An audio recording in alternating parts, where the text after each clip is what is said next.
கடன் வட்டி வீதம் குறையும் அப்படின்னு சொல்றாங்க இந்த வருஷத்துல. எந்த அளவுக்கு குறையும் அப்படின்னு சொல்ல முடியுமா? சந்தை வட்டி வீதங்கள் வந்து ஏற்கனவே குறைவடைஞ்சிருக்கு. அது திடீர்னு ஒரு கோல் லேண்ட் ஃபோன்லேருந்து 2-3 தடவை கால் வந்துச்சு. இந்தியாவில் இருக்கும்போது ரோமிங்கில் இருக்குது, ஏன் ஆன்சர் பண்ணுவான் தெரியா நம்பர் அப்படின்னு சொல்லிட்டு நான் ஆன்சர் பண்ணல. சரி 3வது தடவை வந்துச்சு.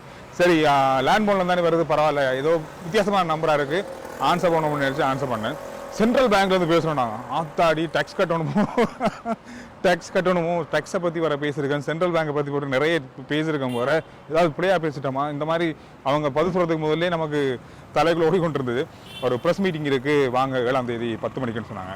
சரி எது பற்றி அப்படின்னு சொன்னால் அந்த நிதி நிலைகள் பற்றி, மற்றது இந்த வருஷத்தினுடைய பொருளாதாரம் பற்றி இந்த மாதிரியான ஒரு ப்ரெஸ் மீட்டிங் நடக்குது. இந்த முறை சோஷியல் மீடியாவில் இருக்கிறவங்களையும் கூப்பிட்டுருக்கோம்னு சொன்னாங்க. சரி அப்பாடா ஒரு மாதிரி அது இல்லையா அப்படின்னு சொல்லிட்டு இப்போ சென்ட்ரல் பேங்க்குள்ளே நடக்க போகிற இந்த கூட்டத்துக்குள்ளே போகிறேன். போயிட்டு என்ன மாதிரி விஷயங்கள் இருக்குது, இந்த வருஷத்தினுடைய ஆரம்பத்திலிருந்து சொல்லப்பட்டது இலங்கையினுடைய பொருளாதாரத்தில் நிறைய பெரிய வீழ்ச்சி இருந்து மீண்டு கொண்டிருக்கிற காலகட்டம் இது.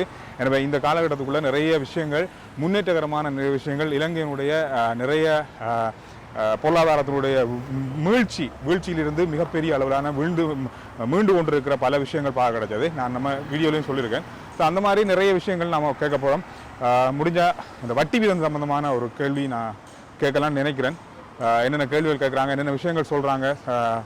மத்திய வங்கியோட ஆளுநர் தலைமையிலாம் இந்த கூட்டம் நடக்க போகுது. உள்ளே போய் பார்த்து என்னென்ன விஷயம் இருக்குது அப்படின்றத சொல்கிறோமாங்க.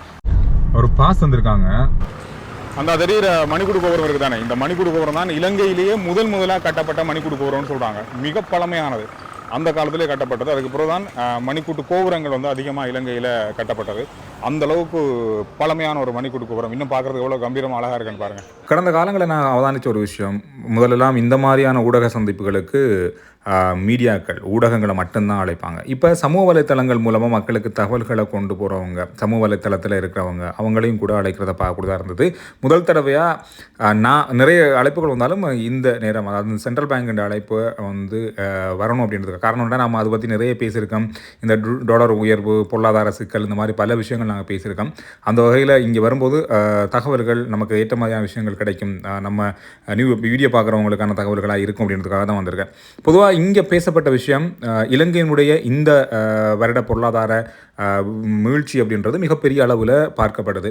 குறிப்பாக அதில் பேசப்பட்ட பல விஷயங்கள், அதாவது நாட்டின் மொத்த வெளிநாட்டு ஒதுக்கம் கூட கடந்த ஏப்ரல் மாதத்தில் 9.6% அதிகரிச்சிருக்கு அப்படின்ற ஒரு உத்தியோகபூர்வமான தகவலை இங்கே சொல்லியிருந்தாங்க. அதோடு குறிப்பாக ஆளுநர், மத்திய வங்கியோட ஆளுநரே இதை குறிப்பிட்டிருந்தார்.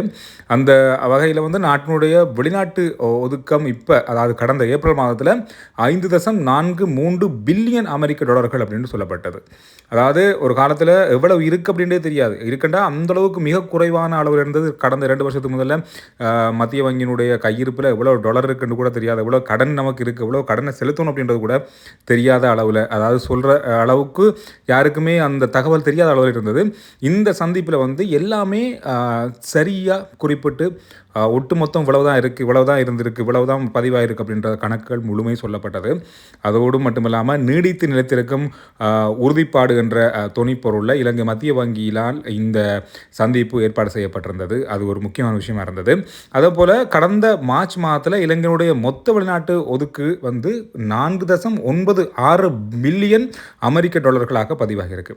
குறிப்பாக அது 4 பில்லியன் இருந்தால் போதும் அப்படின்னு சொல்லுவாங்க கையிருப்பு, ஆனால் அதையும் விட அதிகம் அப்படின்னு சொல்லப்பட்டிருக்கு. 4.96 பில்லியன் ரூபா மத்திய வங்கியினால் இலங்கையினுடைய மொத்த வெளிநாட்டு ஒதுக்கமாக பதிவாகி இருக்குன்னு சொல்லப்பட்டிருக்கு. சரி, நான் ஒரு கேள்வி கேட்டேன். அந்த கேள்வியை உங்களுக்கு இதில் நான் சொல்கிறேன். அந்த கேள்வியில் சொல்லப்பட்ட விஷயத்தை பற்றி நாம் பார்த்தா, குறிப்பாக இந்த பதிலிருந்து எனக்கு தெரிஞ்ச ஒரு விஷயம், முதல்ல சொன்னாங்க இந்த 3% வந்து குறைக்கப்படும், வட்டி வீதம் குறைக்கப்படும் சொன்னாங்க. ஆனால் சில இடங்களில் குறைக்கப்பட்டிருக்குன்றாங்க. ஒட்டுமொத்தமாக இந்த வருட கடைசிக்குள்ளே இந்த 3 வீதமும் குறைவடையும்.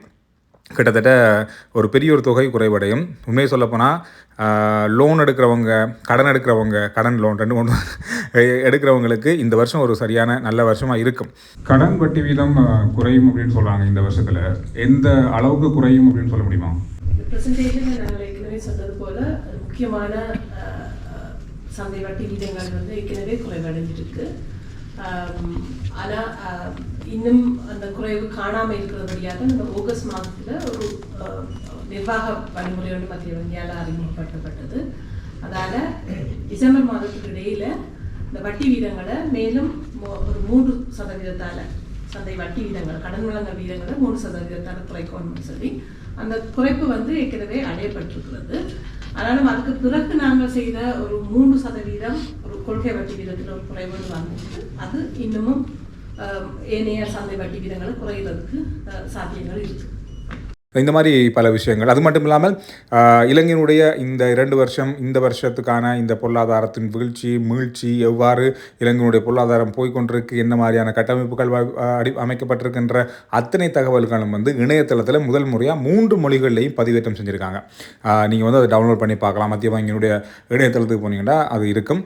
அது ஒரு முக்கியமான விஷயமா இருக்கும். இல்லை உங்களுக்கு தேவை, தனிப்பட்ட முறையில் உங்களுக்கு தேவை அப்படின்னு சொன்னால் எனக்கு அதை அனுப்பியிருந்தாங்க. நான் அதை வந்து உங்களுக்கு அனுப்புகிறேன். ஃபேஸ்புக்லேயோ அல்லது இன்ஸ்டாகிராம்லேயோ நீங்கள் எனக்கு மெசேஜ் பண்ணுங்கள். உங்களுக்கு நான் தனிப்பட்ட முறையில் அதை அனுப்பி வைக்கிறேன். என்னால் முடிஞ்ச அளவு நம்ம வீடியோ பார்க்குறவங்களுக்கு என்னென்ன விஷயம் தேவையோ அதை நான் இதோட பகிர்ந்துருக்கேன். Archie Chandru report YouTube channel, Facebook page 2ஐயும் ஃபாலோ பண்ணுங்கள். அடுத்த வீடியோவில் நான் உங்களை சந்திக்கிறேன். நன்றி.